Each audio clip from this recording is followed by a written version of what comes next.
Going on, everybody? Thanks for tuning in. We're 1 month later. Thank you for joining us. If you're not here through Twitch, make sure you go to Twitch and follow us so you can see the live. But other than that, thank you for following us. If you are here on Twitch, go to YouTube. Make sure you follow us and like us there. Get the notifications of when we're on. Podcasts, if you like to listen to those, we're also on Spotify. We're also on Apple, Google, and Anchor. So without further ado, we're gonna do WandaVision number 6. A great episode again. Yet again, it just keeps getting better and better. So all the people that said the first 2 episodes suck, please log off. Don't watch the rest. I don't want to talk to you. No, just kidding. No, but no, for real, thank you. Also, I want to say thank you to the rest of my crew here because you guys are awesome. I love seeing articles about things that you guys talked about way before. Like today, I saw an article about Blue Marvel this morning, and Carlos talked about that. What was it, last week or 2 weeks ago?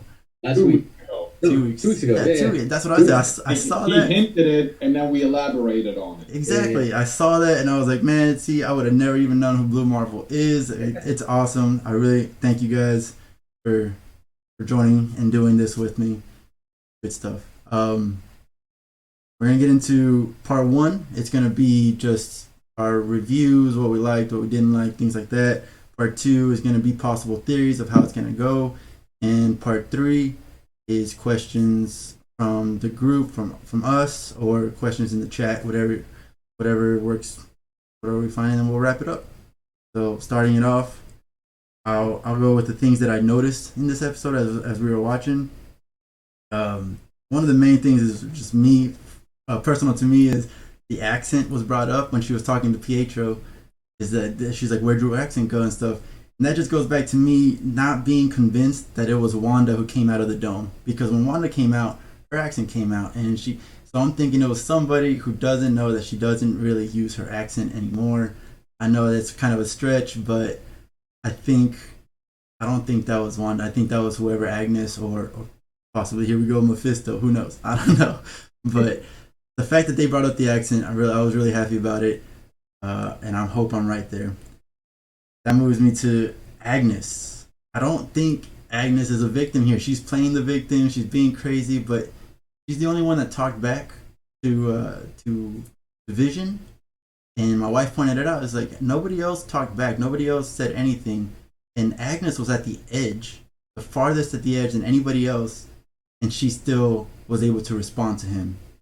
And I think that she's just riling him up. She's just poking the bear. She's like, "Hey, you're dead. You're dead." Like, she didn't have to yell, "You're dead" 5 times. Like, so I'm thinking she's still, if she's not Mephisto or anything like that, she's somebody who is trying to push Wanda's buttons. So that's the next thing. Also, talking about people, I'm still not fully convinced Hayward is a bad guy. I think he's just an idiot. Like Monica called it out, like, you're being a coward for the last 5 years. You're reacting to this emotionally, while Monica's over here reacting it to logically, saying, "Hey, we need to fix this. Find a way to fix this for everyone safely." While Hayward is just, "We need to kill her," and that's just so stupid. He's scared. I don't think he's a bad guy. Like, all signs point to yes, he's a bad guy. He's gonna be some Hydra shit. I read an article that said he's gonna be something to do with Ultron. I don't know, but I just think he's an idiot. I don't think he's bad, and it's kind of messed up that all the Sword people left Darcy behind, because Sword technically is supposed to be for the people, right? Like, kind of like the police. But then as soon as things went bad, they were like, I'm out," and they didn't even try to help anybody. But the next thing, one of the little like references that I caught was, I liked it when Pietro yelled out, "Go unleash hell, demon spawn." That was kind of funny because Mephisto, once again, Mephisto. once again, Mephisto's We out don't there. talk about Mephisto. Okay, the demon spawn, demon. There you go. And my last little thing that I noticed is just, and we said this last week, Pietro doesn't seem like it's gonna actually be Pietro. I don't think it's Mephisto. It might be, but I don't think it is. I read something that it might be. Uh, Hello to Tron Dreamer. Thank you for coming in the chat. Anyways, it might be someone called Nightmare. I don't know who that is though, so I'm not gonna elaborate on that. Maybe one of you guys can definitely go into that. I can already tell you're definitely gonna go into it. But I read like a little something that it could be Nightmare because of the whole commercial with Yo Magic, feeding off like I survive off of Yo Magic, your magic. But I don't know. But Pietro is asking a lot of questions, a lot of like, yeah, you can trust me. It's fine. Like I'm your brother. You can tell me anything. But he really wants to know how she started this. Why does he care? Like I don't know. It's very very sus.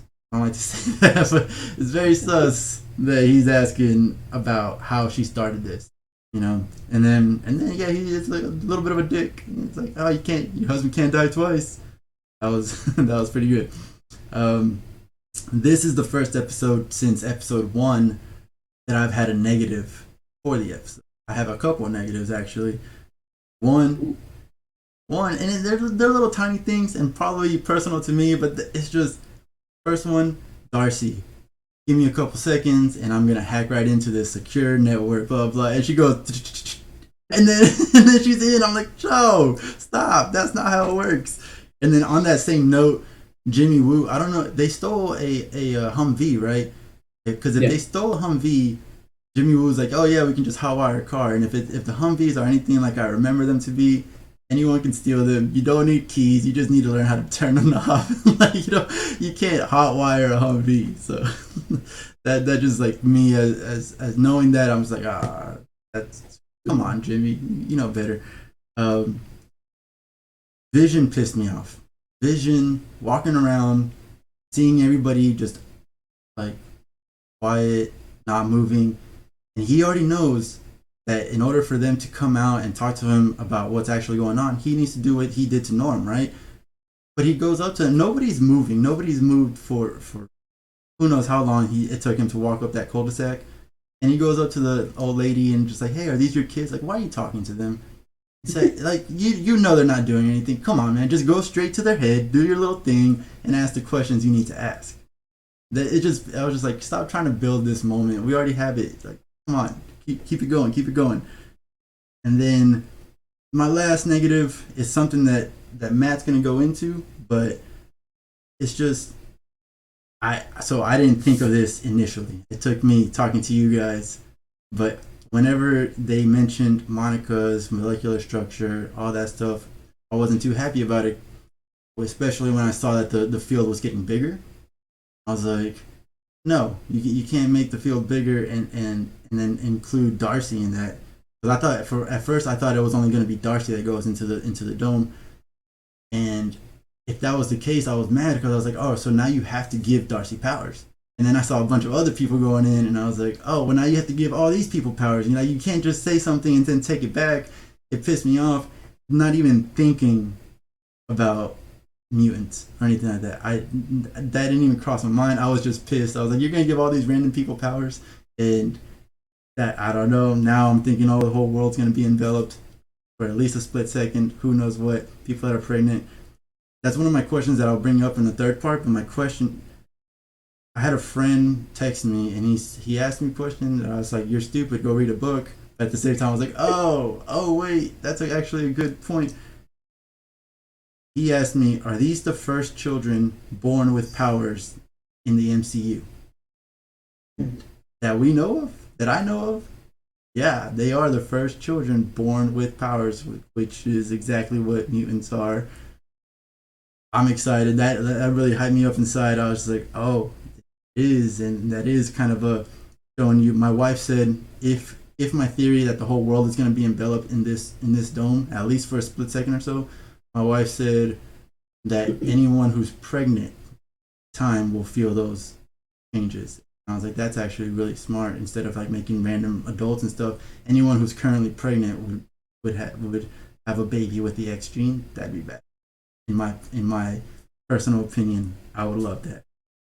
But those are just the things that I noticed, and I'll give it to. Oh yeah, no. Last thing, it's been in our face since episode 3 about this. Like, oh, the whole radiation thing. It's been right there since episode 3 about the whole X gene. Anyways, Matt, go ahead and do your thing. Yeah, it was a good episode.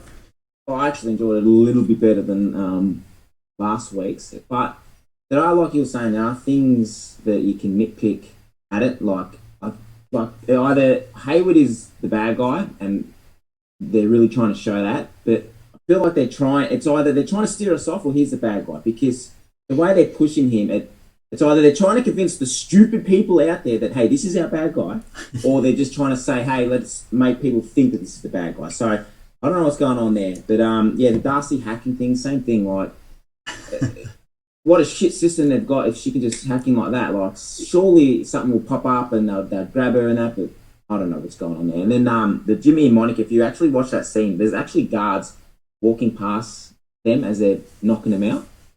And I'm just thinking, well, if they're knocking them out there, and I'm sure those guards would be able to see that or hear them. And then the same thing is just hot wire in the car. Like, there's just little things to nip at in this episode. But Agnes as well, like, I don't know, it's like, I feel that they're trying to push Vision out of that circle. They want him out so they can get the body. And I think Agnes is probably working sort of. I don't know about all these theories about Mephisto and that. But seeing Jimmy fight, that's like the first time I've ever seen him fight. So, like, because they make him so funny and a comedian guy, you'd think the guy can't even fight. Like, I did not expect him to throw a hook and kick ass. It's like, hang on, man, I haven't seen you throw a punch once. Oh, yeah, kick it. So it's just little things that just this episode kind of, but you know, it does make up for it. The old school references of the outfits were really good. Like, my missus, the first time I watched the episode, my missus, I was pausing it, jumping on, showing her the you know, the comics off the phone, saying, "Oh, see this is what I look," and explaining everything there. Our theories about him being like on the X-Men world, I think, is just a recast, and I feel sorry for the other actor. I don't know if people realise, but they were in Kick-Ass together, him and the original actor, and there was I swear she said Kick-Ass, like in one of the lines. She just said Kick-Ass. Now, I don't know if they were taking a reference to that, but yeah, he's definitely just a recast, and he's not going to be from the X-Men world. But yeah, it was a solid episode this week, so I liked it. I'm hating these fucking cliffhanger endings. I don't know if that's going to fall on their sword because, you know what I mean, you keep doing all these great cliffhanger endings, and then the last season of the episode, you need to deliver. You know what I mean? If they don't deliver us something big, ending everything like this, it's going to end up being a flop. But also, lastly, the character development of these two. You know what I mean? They were like, you never thought of them when you thought of the Avengers films and all that. You always think Iron Man, Captain America. These guys were never on your radar. I think maybe they're going to be the next ones to carry on through the next phase and trying to make you fall in love with these guys. And it's the same. I think that's what these shows are all going to be like. They're pushing. These are the ones we want you to talk about and enjoy over the next phases. So yeah, it's good to see they're getting the limelight. And I'll pass it on to who wants to go. Let's go. We'll go Nuno. Hey. That's what I thought. We have an ongoing beef, me and Matt, but we're not going to discuss that during the podcast. We're going to handle that like men. Somewhere in between America and Australia, we'll meet in the middle somewhere. Hawaii, I'm assuming. Anyway, hey, this episode was pretty epic. I mean, even though my rating is going to be dropping a little bit from last week, spoiler alert, but I enjoyed it overall. I love the Malcolm in the Middle beginning, and I love how the kids broke the third wall, they talking and stuff. So I feel like that's a little bit of an intro to Deadpool too, because Deadpool's going to be doing that a lot. So they're giving us a taste of that, and it's going along with the theme. I really liked how Vision was like, oh, there's nothing in here but Halloween clothes. Oh, but don't worry, like, I liked it, you know what I mean? And she's like, oh, okay, honey. So that was really cool. I like that. He's already catching on quickly. Mm-hmm. He's learning what needs to happen. It's kind of like one of those like horror movies when you're waking up every day and your day is the same, so you try to do different things. So I feel like that's kind of what's happening to him. He's waking up every day. Some things are the same, some aren't, and he's just trying to, you know, go about it. Pietro was pretty cool. I like the X-Men references, like the original costume, I mean, from like the Brotherhood. I like how one of the kids levitates towards the brother, boom, like he gets speed powers all of a sudden. And how another kid levitates to his mom, and boom, all of a sudden he has her powers. So like they manifested powers, really whatever they like at this point. In my opinion, if there was like Wolverine or Cyclops, they could have manifested like shooting beams or claws. You know what I mean? Because that's how powerful it was in that dome. I really wasn't enjoying what was going on outside. I have to totally agree with Matt and Manny. It was totally like, don't get me wrong. I always like to see the underdogs that are not superheroes win, because that's why I'm a big fan of The Boys, because you get to see a bunch of humans kicking butt. But it just didn't seem realistic. Like, they're beating up everybody, stealing a Humvee, and like the first thing I said, she's hacking like top flight intelligence in like 30 seconds. But my wife said she is like a superhero hacker. Like, if there's, you know what I mean? So she is like a hacker. You got to admit that, though. You know what I mean? In this universe, she is like that superhero hacker. So that's that. I loved seeing Vision get snapped away, because we didn't get to see him actually get snapped away in the snap. He died. So we got to see him kind of like falling apart, which was kind of like a snap reference to me. Like, he was snapping away. And I like that he only cared about the people inside. He didn't care about himself, which almost makes you believe that he's come to terms with being dead. He just needs to get these people out. So he's saying help the people. He's saying help. And you're thinking like, yeah, go help Vision. Nah, don't help him. Help the people inside. He don't care that he falling apart. But I have a few more here's and there's, but I'm gonna save it to mix it into the theories, and I'll just pass it on to, I'll pass it along to Nick, and let's go. All right, let's get it. All right, so let me pull up my notes, because I actually wrote notes. Let's not do that. I personally really enjoyed this episode from beginning to end. I didn't know what to expect in this episode. I've liked them all except for the first two, but that intro and like how they broke the third wall, like how Nuno mentioned, dude, I was like, okay, I'm in this. Like, this is so cool. I really enjoyed, the Halloween costumes are so like on point, and really, like, I know we've known this was gonna happen. It's been teased, and they made, pops and stuff about it, and we knew, but we didn't know about like the kids, and the fact that, they're wearing Wiccan and kind of Speed's costume. Like, it's just kind of like him mimicking Quicksilver, but Billy is wearing the Wiccan costume. He's got the Wiccan costume on, like, dead ass. Like, that's his costume when he becomes a superhero.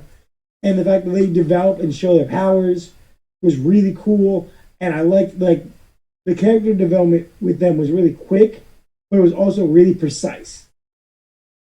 And the way they built these kids up was really good. And I really enjoyed that they aren't like carbon copies, but like they have really nice personalities, and it's really fun to watch them because they add to the plot, and it's really interesting because it could just be like, "Mom, Dad, I can run." like it's really cool how like they're taking notes from their characters, but they're also like, being utilized properly.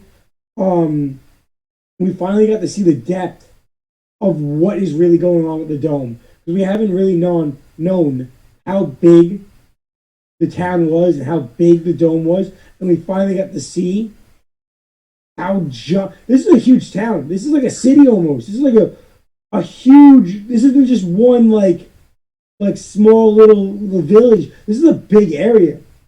Like, I didn't realize how big, and you get to see like what's going on around the border, and how the farther you get away from Wanda, she's still controlling the reality, but it's kind of like, okay, I've changed this, but everyone just kind of paused. There's no activity. Like, these people are still suffering, and like I said last week, like we saw Norm suffer. Like, you're really seeing these, like, the people, the lady cry. Like, you're really seeing the impact of what is going on and how it's affecting people. And I thought that was really interesting, because to this point, like, as episodes have gone up, we've gotten to see more and more of the town. And obviously, this is the first time we've seen any of these kids. So where have these kids been? Has she like just kind of wiped them and then she brought them back, or did she create them all? And Pietro mentions that. Like, it's very strange. how that now that they're using Pietro to poke at the holes in the theories. But I also really enjoyed how they tied Pietro's recast in. How they're like, well, I remembered getting shot, and then I was all of a sudden you called me, and I was hearing this body.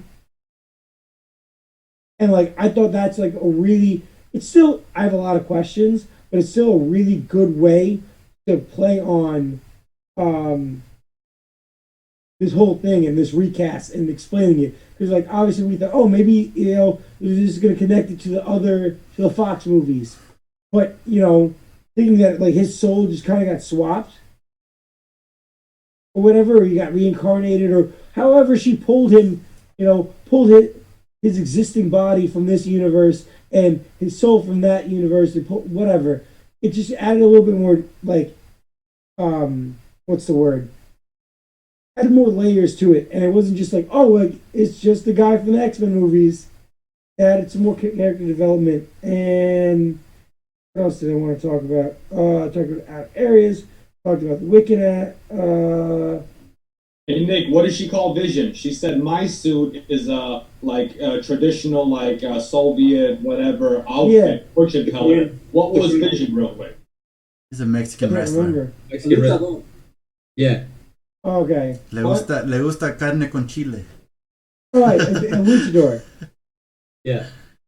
The other thing was, okay, so obviously Vision, we're getting to see the Vision knows what's going on, but like it's still like having to fight off Wanda because he's not a real human being. So I guess it's allowing him to really see through the ruse, but he's still having to fight through it because of how much power she's putting out. But I'm not gonna, I'll wait for the theories. But I want to know, who the heck is Monica's contact? Blue Who's her contact? I'm pretty sure, like the director of Sword. I'm pretty sure this is AIM. I'm pretty sure he's taking Sword, and this becomes AIM or is already AIM. And the other thing I want to say before I hand it off is about the neighbor. What's her name? What's her name? Agnes. Agnes? Agnes. For sure we all been like, oh, she's Mephisto. And I even said it. Maybe she's Mephisto. But I'm pretty sure she's not because of what went down. But I think she's some other character. And that's why she's able to fight it. But I'll wait until the theories because I got like 3 major theories. So I won't spoil anything. But I'm moving on. Who's